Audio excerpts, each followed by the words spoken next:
Municipal ఎన్నికలను ప్రతిష్టాత్మకంగా తీసుకుంది స్టేట్ బీజేపీ. కొన్ని రోజులుగా ఎన్నికలపై పూర్తిస్థాయి ఫోకస్ పెట్టింది. పార్టీ బలంగా ఉన్న చోట్ల పెద్ద ఎత్తున ప్రచారం చేయిస్తోంది. పార్టీ జాతీయ అధ్యక్షులు నితిన్ నవీన్తో పాటు మహారాష్ట్ర ముఖ్యమంత్రి ఫడ్నవీస్ కూడా ప్రచారంలో పాల్గొన్నారు. ఈ ఎన్నికల కోసం 3 ఇన్ఛార్జీలను నియమించింది కేంద్ర బీజేపీ. ఎంపీలు, ఎమ్మెల్యేలకు పూర్తి బాధ్యతలు అప్పగించింది. ప్రతి ఒక్క మున్సిపాలిటీకు ఇన్ఛార్జీలు నియమించింది.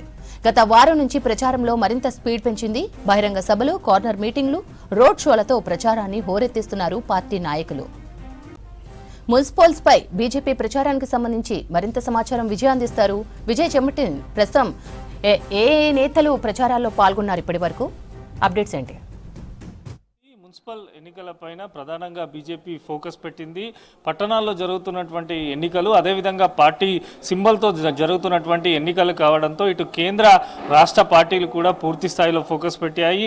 గత 15 రోజుల నుంచి కూడా మున్సిపల్ ఎన్నికల ప్రచారాన్ని కమలం పార్టీ స్పీడప్ చేసింది. ప్రధానంగా జాతీయ పార్టీకి సంబంధించి నితిన్ నబీన్ జాతీయ అధ్యక్షుడు మున్సిపల్ ఎన్నికల బహిరంగ సభ మహబూబ్ నగర్లో పాల్గొన్నారు. ఆ తర్వాత కాగజ్నగర్లో నిర్వహించినటువంటి సభలో మహారాష్ట్ర ముఖ్యమంత్రి ఫడ్నవీస్ పాల్గొనడం జరిగింది. వీటితో పాటు జాతీయ స్థాయికి సంబంధించినటువంటి పలువురు నేతలు కూడా మున్సిపల్ ఎన్నికల ప్రచారంలో పాల్గొనడం జరిగింది. ప్రధానంగా కేంద్ర పార్టీకి సంబంధించి 3 ఇన్ఛార్జీలను కూడా ఈ మున్సిపల్ ఎన్నికలకు నియమించడం జరిగింది. వీరందరూ కూడా ఎప్పటికప్పుడు రాష్ట్ర పార్టీతోని మానిటర్ చేస్తూ ప్రచారానికి సంబంధించినటువంటి వ్యూహాలపైన నిరంతరము కేంద్ర రాష్ట్ర పార్టీల మధ్య సమన్వయంతో పనిచేస్తున్నారు. మరోపక్క బీజేపీ రాష్ట్ర అధ్యక్షుడు రామచంద్రరావు కూడా హెలికాప్టర్లో సుడిగాలి పర్యటనలు కూడా ఆయన చేస్తున్నారు. అనేకమైనటువంటి నిన్న మనం చూసాము. నిన్న 3 సభల్లో పాల్గొన్నారు. ఈ రోజు ఆఖరి రోజు కావడంతో నిర్మల్లో బీజేపీ బహిరంగ సభ నిర్వహిస్తుంది. ఆ తర్వాత నిజామాబాద్లో జరిగే సభలో ఆయన పాల్గొంటున్నారు. ఇక కేంద్ర మంత్రి బండి సంజయ్ పూర్తి స్థాయిలో ఉమ్మడి కరీంనగర్ జిల్లా పైన ఫోకస్ పెట్టారు. ఉమ్మడి కరీంనగర్ జిల్లాలో ఆయన పూర్తి స్థాయిలో ప్రచారం చేస్తున్నారు. మరో కేంద్ర మంత్రి కిషన్ రెడ్డి కూడా హైదరాబాద్ చుట్టుపక్కల ఉన్నటువంటి మున్సిపాలిటీలు, ఇటు రంగారెడ్డి కానీ చేవెళ్లకు సంబంధించి అనేక ప్రాంతాల్లో కూడా ఆయన కూడా కార్నర్ మీటింగ్లో పాల్గొంటూ కేంద్ర ప్రభుత్వం ఇచ్చే నిధులతోనే ప్రత్యేకంగా రాష్ట్రంలో మున్సిపాలిటీలు అభివృద్ధి చెందుతున్నాయి, ఖచ్చితంగా బీజేపీకి ఓటు వేయాలంటూ కూడా నేతలందరూ కూడా ప్రచారంలో పాల్గొనడం జరిగింది. వాస్తవానికి ఈ ఎన్నికలకు సంబంధించి గతంలో జరిగినటువంటి ఎంపీ ఎన్నికల్లో ఉన్న ఓటు బ్యాంకు ఎక్కడ కూడా మిస్ కాకుండా చూడాలని చెప్పి కూడా కేంద్ర పార్టీ, రాష్ట్ర పార్టీ భావిస్తుంది.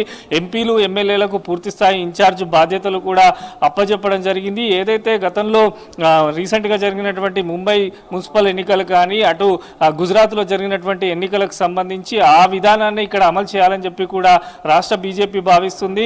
50 మంది ఓటర్లకు ఒక పన్నా ప్రముఖులను కూడా నియమించారు. బూత్ స్థాయి కార్యకర్తలను కూడా బలోపేతం చేసే విధంగా రాష్ట్ర పార్టీ అనేక సమావేశాలు నిర్వహించింది. ముఖ్య నేతలందరూ కూడా మొత్తంగా కూడా వారికి ప్రతి ఒక్క మున్సిపాలిటీకి ఇన్ఛార్జీలను నియమించారు. ఆ ఇన్ఛార్జీలందరూ కూడా ఎప్పటికప్పుడు అక్కడ స్థానికంగా ఉండేటువంటి కార్యకర్తలతోని మానిటర్ చేస్తున్నారు. ఇక బీజేపీ ప్రధానంగా బలంగా ఉన్నటువంటి ఉత్తర తెలంగాణకు సంబంధించి అక్కడే 7 ఎమ్మెల్యేలు ఉండడంతో 7 ఎమ్మెల్యేలకు పూర్తి స్థాయి బాధ్యతలు కూడా అప్పచెప్పారు. ఇటు నిజామాబాద్ కానీ, అదేవిధంగా కరీంనగర్ కానీ, ఆదిలాబాద్ కానీ, కాజ్నగర్ సంబంధించి మొత్తంగా కూడా ఆర్మూర్ కానీ అన్ని మున్సిపాలిటీలో ఖచ్చితంగా విజయం సాధించాలని చెప్పి కూడా పార్టీ పట్టుదలతో ఉంది. ఇక మరోపక్క దక్షిణ తెలంగాణకు సంబంధించి ఇటు మహబూబ్ నగర్, అదేవిధంగా నల్గొండ, ఈ నియోజకవర్గాలకు సంబంధించి కూడా రాష్ట్ర పార్టీ స్పెషల్ ఫోకస్ పెట్టింది. మహబూబ్ నగర్ ఎంపీ డీకే అరుణ కూడా పూర్తి స్థాయిలో ప్రచారంలో పాల్గొంటున్నారు. మరోపక్క మెదక్కు సంబంధించి పూర్తి బాధ్యతలు ఎంపీ రఘునందనరావు మొత్తంగా కూడా ప్రచారం చేస్తున్నారు. ఓవరాల్గా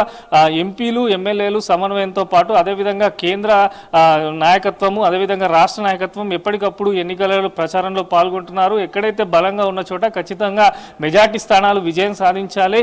ఈ ఎన్నికలు వచ్చే అసెంబ్లీ ఎన్నికలకు సెమీఫైనల్ అంటూ కూడా బీజేపీ భావిస్తున్నది. దానికి అనుగుణంగానే ప్రతి ఒక్కరు కూడా రోడ్ షోలు, కార్నర్ మీటింగ్లు అయితే నిర్వహిస్తున్నారు. ఈ రోజు ఆఖరి రోజు కావడంతో పెద్ద ఎత్తున జాతీయ స్థాయికి సంబంధించినటువంటి పలువురు నేతలతో పాటు రాష్ట్ర అధ్యక్షుడు, అదేవిధంగా రాష్ట్ర నేతలు అయితే ప్రచారంలో పాల్గొన్నారు. నిరంతరం ఎప్పటికప్పుడు ఇటు పార్టీ ఆఫీసులో కూడా ఒక వార్ రూమ్ ఏర్పాటు చేశారు. మున్సిపల్కు సంబంధించి పోటీ చేసిన అభ్యర్థులు కానీ, ఆయా జిల్లాలలో ఉన్నటువంటి పరిస్థితులు కానీ, కాంగ్రెస్ ప్రధానంగా ఇచ్చినటువంటి గ్యారంటీలు, అదేవిధంగా గత ప్రభుత్వం బీఆర్ఎస్ వ్యవహరించిన తీరు ప్రజలకు ఎండగట్టే విధంగానైతే ప్రచారంలోకి బీజేపీ అయితే దూసుకుపోతున్నది. జరుగుతున్నది. ఓవరాల్గా ఈ రోజు అయితే చివరి రోజు కావడంతో పెద్ద ఎత్తున నేతలందరూ కూడా 116 మున్సిపాలిటీలు 7 కార్పొరేషన్లకు సంబంధించి కూడా పూర్తి స్థాయి ఫోకస్ పెట్టారు.